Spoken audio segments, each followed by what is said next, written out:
We'll guide you through how to share project file Premiere Pro. If you find this helpful, don't forget to like and subscribe. Many people search for this tutorial because they need to share their Premiere Pro projects with clients, teammates, or other editors.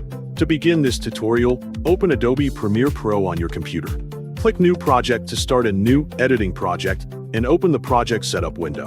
In the Project Name field, type the name of your project or file, for example, how to share project file Premiere Pro, so it is easy to identify later. After entering the name, choose the file location where you want to save the project on your computer so all related files are organized properly. Once everything is set, click Create to open the project workspace and access the editing interface. Next, drag the media clip onto the timeline to create a new sequence or place it into an existing one. This ensures that your project contains at least one sequence that can be shared. After the clip is placed on the timeline, click File from the top menu to access additional project options. From the menu that appears, select Project Manager to open the Project Manager window, which is used to collect and prepare project files for sharing.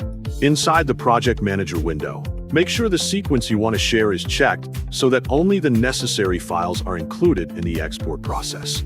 Then, go to the resulting project section and select Collect Files and Copy to New Location. This option gathers all media and project files into a single folder, making it easier to transfer or share with others. If needed, you can adjust option settings, but for example, you can keep the options set to default as shown in the video if no changes are required. After that, click Browse to choose where you want to save the collected project files.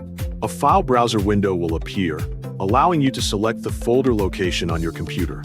Choose the desired folder, then click Select Folder to confirm your selection. Click OK to start the process of collecting and copying all project files. When a pop-up appears stating that the project needs to be saved, click Yes to proceed.